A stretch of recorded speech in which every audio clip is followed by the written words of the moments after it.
Woof woof! Hey guys, it's me Marcus, aka the Mad Dog, and we're back with another video. I've done a few of these where to starts before. I'd recommend checking out the full playlist, but basically, if you are trying to get into Marvel Comics, this is hopefully going to be the one video that you need to watch, and hopefully recommend you a title that will both get you interested in Marvel Comics itself, and also give you a good story without you needing to know too much about the universe already. And for my first pick, it only feels fair that I tell you about the first ever Marvel comic that I read, and that was Ultimate Spider-Man. In the early 2000s, Marvel was trying to modernize their most popular characters so that people could get into them today without needing to read the 40 or so years of continuity that came before it. And to be completely honest with you, not everything that came out of the Marvel universe was created equally, but the one thing that stands above pretty much everything else within this universe is Ultimate Spider-Man. This was also Brian Michael Bendis when he was the new kid on the block and he had something to prove, so you get some of his best writing throughout his entire career. You've also got great art from Mark Bagley, Stuart Immonen and David LaFuente, and if you stick with this series, you will even get to see the introduction of Miles Morales. As well, with this title, I can't really think of any other run that's really going to introduce you to as many characters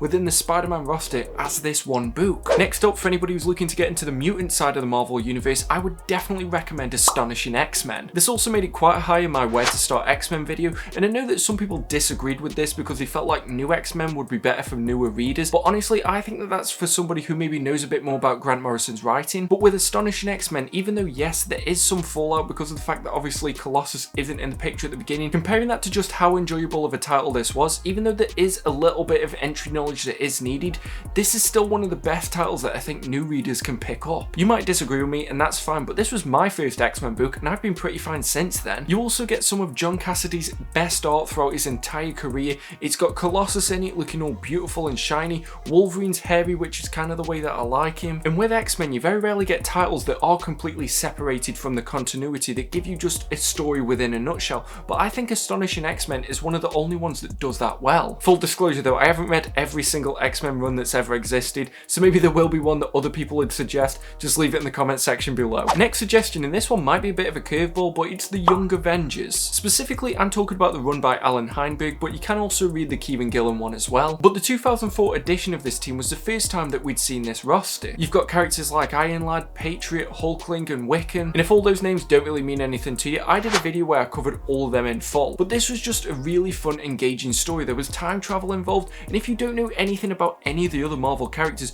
you will see quite a lot of them interacting with this team. So you do get appearances from Jessica Jones, Kang the Conqueror, and even the Avengers like Captain America and Iron Man. And one massive mistake that people make is that they hear the word young and they think that it's instantly for a kid audience, but that isn't the case with this book. It does touch on some dark subject matter. You've got people going through drug use, you've got characters that had suffered some kind of assault in the past, so don't be disheartened if you haven't read this before because of the fact that it's got young in the title, because I definitely think that this is something that anybody that's looking to get into Marvel Comics can pick up and read. Thirdly, and I'm going to have to pick it up from my shelf because I'm just happy that I've got this DM variant, but it's Captain America by Ed Brubaker. This was something that I read very early on in my comic reading journey, and it's something that has stuck with me for a while. When I'm doing this Where to Start, what I've got to take into consideration is the fact that most people probably have watched at least one Marvel movie. So we've got that advantage that you probably do know who Captain America is, and also at the minute you probably know about the Winter Soldier. I think this is phenomenal writing from Ed Brubaker, and even though it doesn't keep that pace and that tension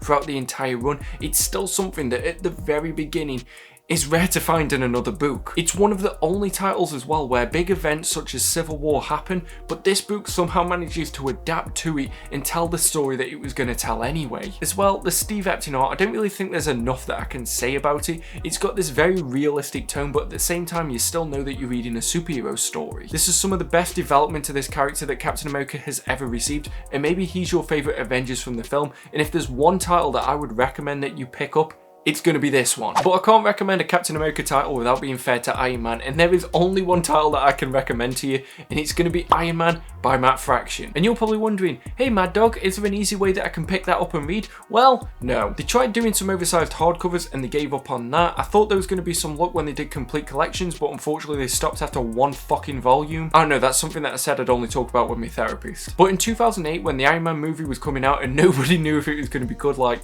seriously, that was a weird time to look back back on. Marvel knew that they needed a new series that people could go and pick up if they were hyped after the film, and the writer that they chose to do that was Matt Fraction, and the artist was Salvador Larroca. They then went on to craft possibly the best Iron Man run that I've ever read. He's a character that unfortunately hasn't received too much love in the comic book realm, especially when you compare him to his movie counterpart, but I do think that this was the one time where a lot of attention was paid to this character and they really tried to make this work, and it completely shows. You've got Iron Man on the run, you've got the fallout from Civil War, so even though you do need some minor background knowledge about those events, if you just jump in at issue 1 of this title, you can still read this and figure it out as it goes along. And admittedly, like I said, where to start isn't about giving you the first origin point, also it'd always be a Silver Age title that I'm probably going to recommend. Whereas something like Invincible Iron Man, you've probably watched at least one of the movies, so this would be perfect for you. And as well, if you can, just please buy it so that Marvel knows that people want to actually get this in some kind of collected edition. Well, I might as well continue on with the Avengers theme, because next is going to be Thor by Jason Aaron. Now you'll notice that a lot of my picks are from the modern age, is because I do feel like these are some of the best entry points for new readers, but Thor is a character that has actually got a ton of great runs if you look through his history. You've got stuff like Walter Simonson,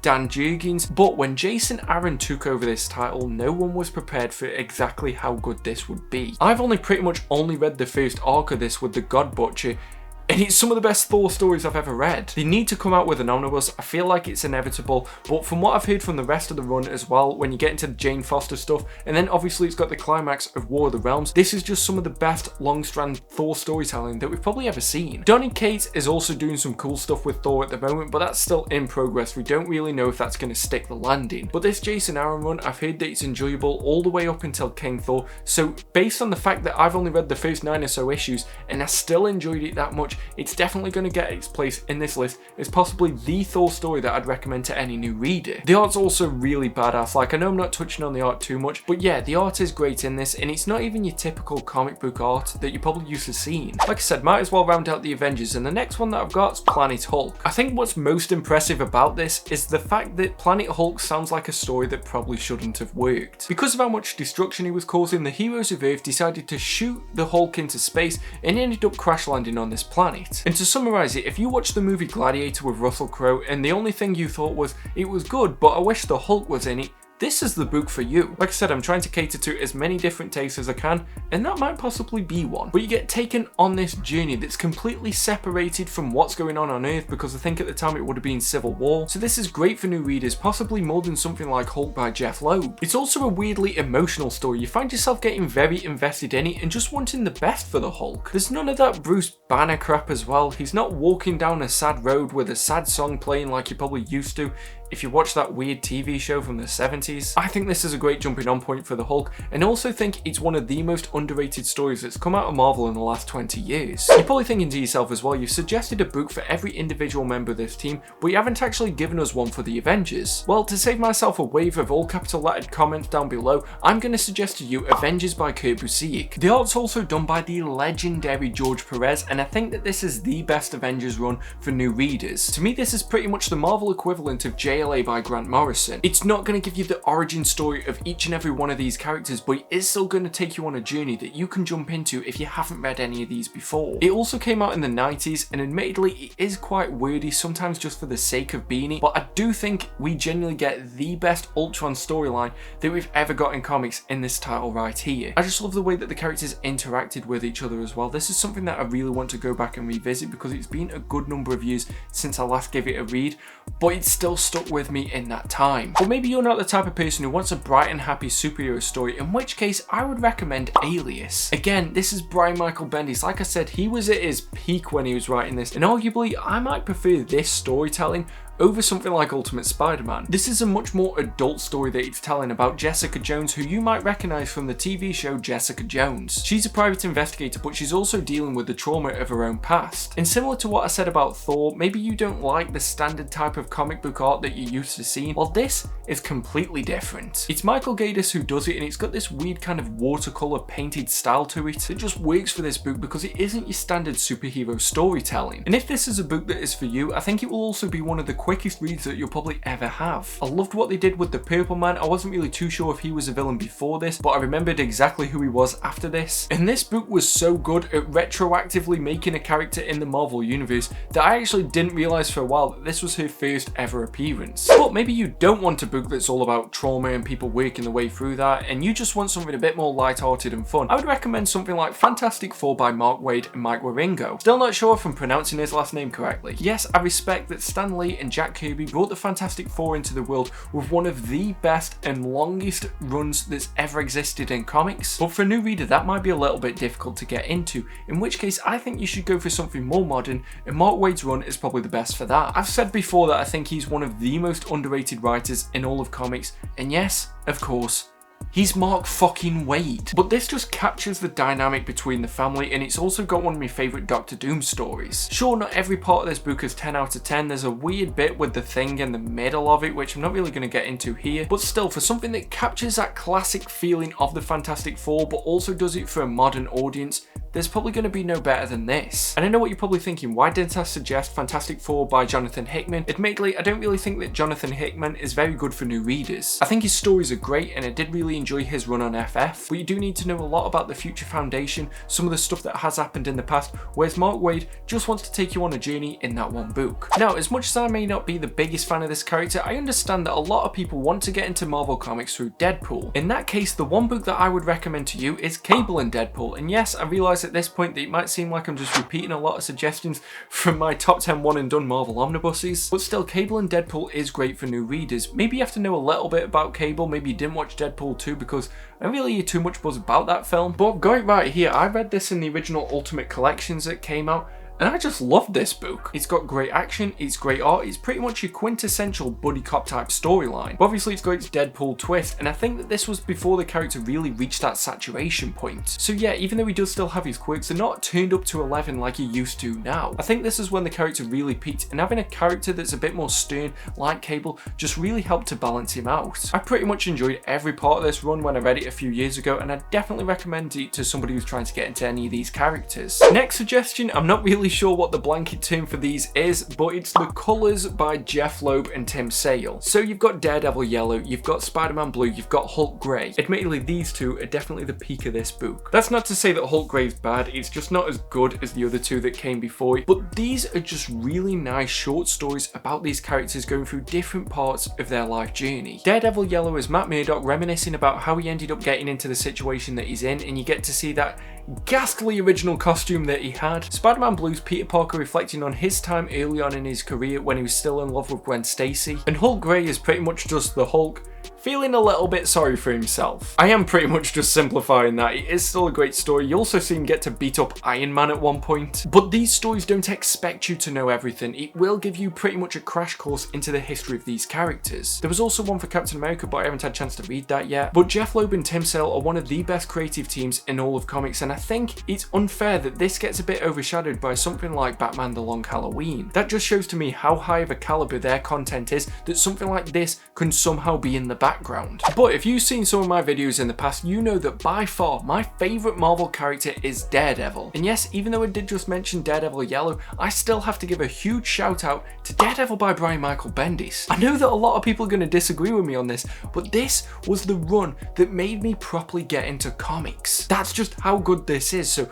I didn't have a lot of knowledge about Daredevil before. I just remember seeing one of the covers and going, I don't know what that is, but I need to read it. Honestly, it's just so crazy to see how many great titles Brian Michael Bendis had coming out at the same time at the beginning of this century. And you know, I said that Ultimate Spider-Man was probably where he peaked. I said that Alias was probably where he peaked. I've been lying to myself the entire time. It was Daredevil. I didn't realise just how good comics could be until I read this. This takes you on a journey from the start until the very end. There's even a silent issue that's pretty much one of my favourite issues in all of comics. You see Daredevil pushed to his limits, his identity's exposed, and near enough every main character within the Daredevil universe is featured within this book. Like, holy fuck, there is a point midway through this where the entire fabric of Daredevil storytelling is just completely changed. It did a full 180, it turned itself on its head, it used every other cliche that I can probably think of, but honestly, this was fucking amazing. If there was one book that I had to give somebody to try and get them into Marvel Comics, it would be this one. But still, keep watching the video, I've got 2 more suggestions. Next up, I've got Black Panther by Reginald Hudlin. I know what you're thinking, why aren't I recommending Christopher Priest? I think that is a really good run. I haven't finished it all out, I think I got 2 books into it, but Reginald Hudlin I think is a bit more new reader friendly. Yes, it does integrate itself a bit more into the main Marvel universe, but admittedly,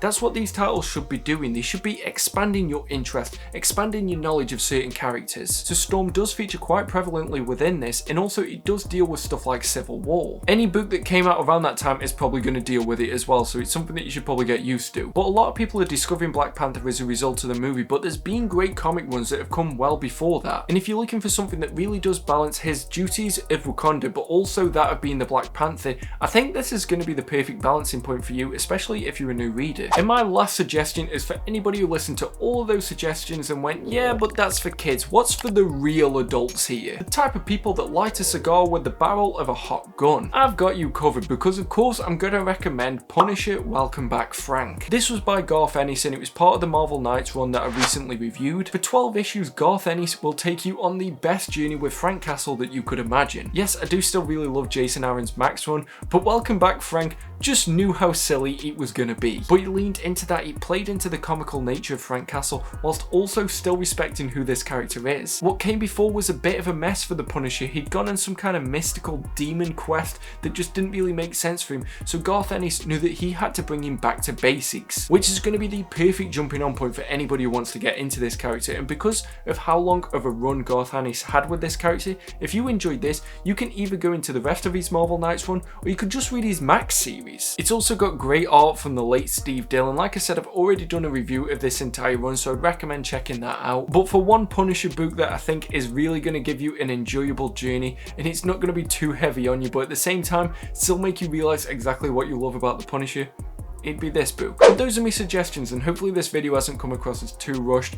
Like I said, there's a lot of circumstances that are going on behind the scenes, then try and work around and try not let it get to me too much. I'm trying not let it affect the video, and hopefully it hasn't. But I'd like to hear your suggestions. What are the first Marvel books that you ever read, and what would you recommend to new readers? And if you like this video, please give it a thumbs up, and if you didn't, why did you get this far? Subscribe if you're new here and click that bell notification so that you never miss a video. And if you're interested in picking up any upcoming titles, I'd recommend our sponsor Organic Price Books. They've got great customer service, great packaging and fast shipping, and if you use code WOOFWOOF at the checkout, you will get $2 off your first order. There's an affiliate link down below, and if you do want to support the channel, it is greatly appreciated. I've got a tip jar that I've left in the description. You know, feel free if it's something that you want to do. But share this video where you can. I know that there's a lot of people that do want to get into Marvel Comics, but maybe they don't know where they can begin. And feel free to check out one of my other videos. But until next time, just make sure that you stay safe, stay reading the best books that you can find, and stay mad, all you dogs. Woof woof! See you in the next video.